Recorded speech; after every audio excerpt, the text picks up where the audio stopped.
Bismillahirrahmanirrahim. Assalamualaikum warahmatullahi wabarakatuh. Alhamdulillahi rabbil alamin. Wassalatu wassalamu ala rasulillahil karim. Nabiyyina wa sayyidina Muhammadin al-amin. Wa ala alihi wa sahbihi ajma'in. Wa ba'd. Saudara-saudariku dimanapun berada, semoga kita semua senantiasa diberikan kesehatan paripurna oleh Allah Subhanahu wa Ta'ala, kemudahan dalam menjalani aktivitas kehidupan kita, dan keberkahan yang menyelimuti seluruh amal ibadah kita. Dengan itu diharapkan semoga kita pulang menghadap pada Allah membawa bekal yang dinilai cukup untuk mengantarkan kita meraih rahmat Allah Subhanahu wa Ta'ala. Teman-teman, di antara sekian bekal yang coba kita kumpulkan dalam kegiatan dan aktivitas duniawi kita adalah bekal-bekal yang kita upayakan menjadi ibadah di hadapan Allah Subhanahu wa Ta'ala, yang dengan itu pula kita diciptakan oleh Allah demi tujuan mulia dimaksud. Wa ma khalaqtul jinna wal insa illa liya'budun. Dan tidaklah aku ciptakan jin dan manusia itu, kata Allah Subhanahu wa Ta'ala, kecuali tujuannya agar manusia dan jin dimaksud menjadikan seluruh kegiatannya sebagai ibadah karena Allah Subhanahu wa Ta'ala. Demikian di Al-Quran surah ke-51 Adz-Dzariyat di ayat 56 itu. Untuk itu penting kita menyadari bahwa konsepsi seluruh kegiatan kita di muka bumi ini adalah ibadah. Bukan hanya sholatnya, bukan hanya bacaan Qur'annya, puasanya, pun demikian, seluruh kegiatan kita dari bangun tidur sampai tidur kembali, kita upayakan menjadi ibadah. Itulah sebabnya seluruh kegiatan kita di dalam Islam senantiasa dipandu dan disandingkan dengan doa. Doa itulah selain memberikan pedoman bagi kita bagaimana cara menjalani aktivitas, sekaligus merubah kegiatan itu menjadi ibadah di hadapan Allah Subhanahu wa Ta'ala. Bilapun tidak memahami doa yang terkait dengan kegiatan, maka Nabi membimbing kita untuk menyertakan kalimat Bismillahirrahmanirrahim, atau setidaknya Bismillah, sebelum mengawali kegiatan dimaksud. Nabi menyampaikan, kullu amrin dzibalin la yubda'u fihi bi Bismillahirrahmanirrahim fahuwa abtar, atau fahuwa aqta. Setiap perbuatan baik yang tidak disertakan dengan Bismillahirrahmanirrahim menjadikan kegiatan itu dilakukan karena Allah sehingga menjadi ibadah, fahuwa abtar. Jika tidak disertakan kalimat itu, maka terputus nilai ibadahnya, terputus potensi pahalanya. Untuk itulah, demi melatih jiwa kita, keadaan diri kita, untuk menjadikan seluruh kegiatan itu terkoneksi kepada ridha Allah Subhanahu wa Ta'ala, terkoneksi pada pengawasan Allah Subhanahu wa Ta'ala, dan menjadikan itu sebagai ibadah, maka dilatih kita melalui praktek-praktek ritual. Dilatih kita melalui aspek ibadah yang menunjukkan implementasi keberimanan kita kepada Allah pertama kali. Saat kita beriman, yakin dengan Allah sebagai Tuhan, maka pembuktiannya adalah ibadah. Dan konsep dasar dari ibadah ini bentuknya adalah ritual, sebagai wujud pengabdian kita kepada Allah, sekaligus menunjukkan sikap kebertuhanan kita yang telah yakin tanpa ragu kepada Allah Subhanahu wa Ta'ala. Innani anallahu la ilaha illa ana fa'budni wa aqimis salata li dzikri. Sungguh aku tegaskan, kata Allah, akulah Allah, tiada yang layak dipertuhankan kecuali aku, kata Allah. Maka ketika Anda sudah meyakini Allah sebagai Tuhan dan mempertuhankannya, buktikan kebertuhanan itu dengan fa'budni, menyembah Allah Subhanahu wa Ta'ala. Maka sembahlah aku, kata Allah. Dengan cara apa? Wa aqimis salata li dzikri. Pembuktian pertamanya adalah menunaikan ibadah ritual berupa salat. Salat bukan hanya ibadah yang membuktikan keberimanan kita kepada Allah, tapi di dalamnya ada latihan-latihan untuk mengantarkan seluruh bagian tubuh kita ini mengabdi kepada Allah dan siap digunakan dalam beraktivitas dalam kerangka ibadah kepada Allah Subhanahu wa Ta'ala. Lisan yang digunakan berzikir saat sholat, kepala yang ditundukkan, tangan yang berpasrah, sampai kaki yang bersimpuh selalu digunakan untuk menunjukkan kebertuhanan kita kepada Allah dalam bentuk ibadah ritual, maka implementasinya digunakanlah hasil pendidikan ritual itu dalam aktivitas sosial. Maka seluruh kegiatan sosial kita, dari bangun tidur sampai tidur lagi, berinteraksi dengan orang lain, bekerja, dan seterusnya, bila itu dilakukan dengan bagian tubuh yang biasa kita latih dalam ibadah ritual dan diimplementasikan dalam konteks ibadah sosial, diniatkan untuk menaati Allah, maka itulah yang dimaksud dengan ibadah. Itulah yang dimaksud dengan amal saleh. Maka lisannya bertutur atas ridha Allah. Matanya memandang untuk mengharapkan ridha Allah. Demikian sampai ke ujung kakinya.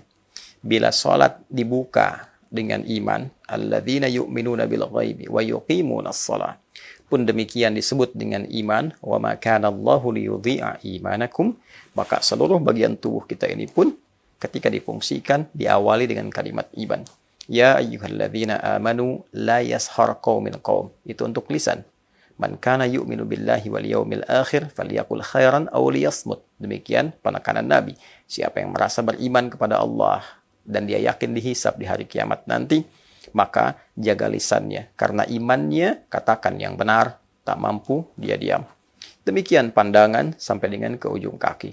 Maka demikian Allah ketika berfirman untuk menunjukkan hikmah di balik kaitan ibadah ritual dengan aspek sosial. Difirmankan di Quran surah ke-29 misalnya, Al-Ankabut ayat ke-45. Inna salata tanha 'anil fahsya'i wal munkar.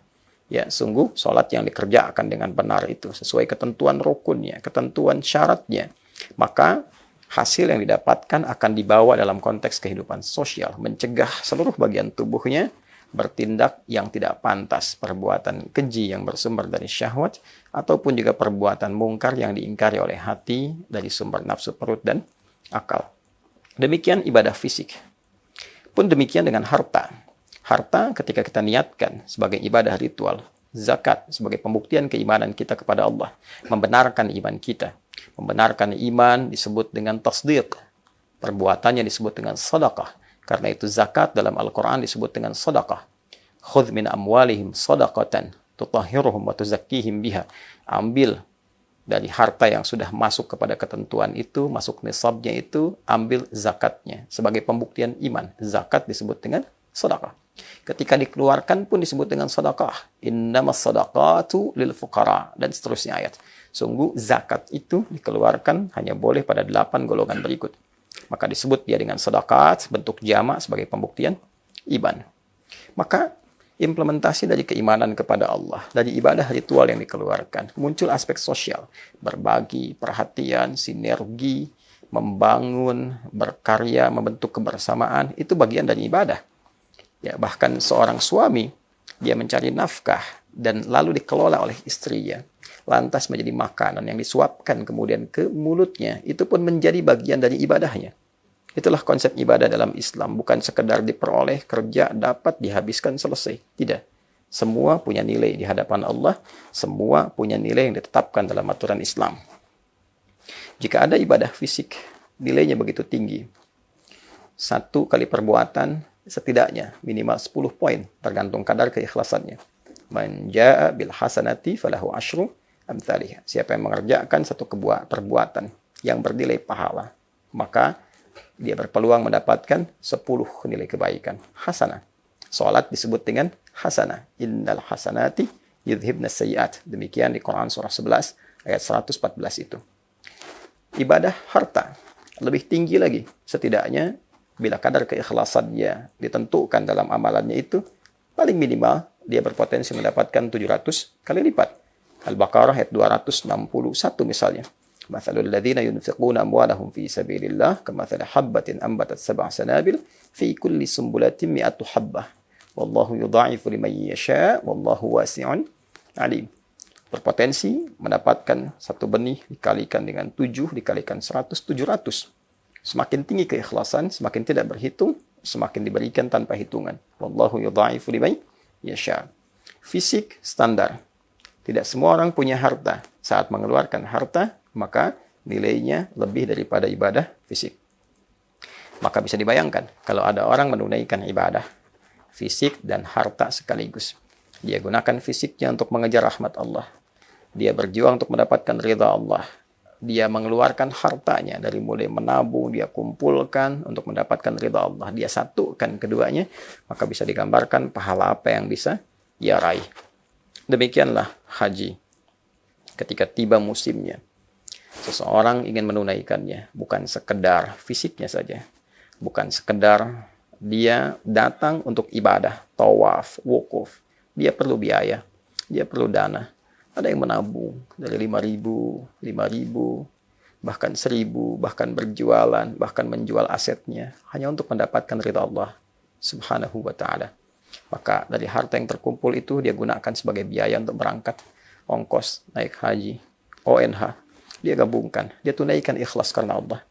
Maka bila hajinya dia niatkan betul karena Allah, dia jaga fisiknya optimal, dia tunaikan, dia tambah pengetahuannya supaya benar ditunaikan, dan dia tingkatkan takwanya kepada Allah. Wa tazawwadu fa inna khairaz zadi taqwa, dan berbekalah, maka bekal terbaik yang kau kumpulkan ialah takwa.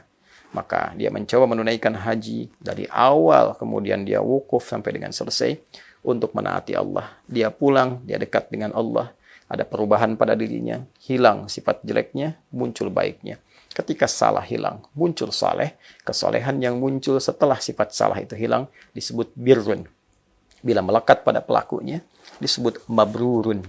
Maka Nabi mengatakan, al-hajjul mabrur. Haji yang merubah pelakunya, penunainya, menjadi lebih baik dari sebelumnya, lebih dekat dengan Allah, lebih giat meningkatkan takwa.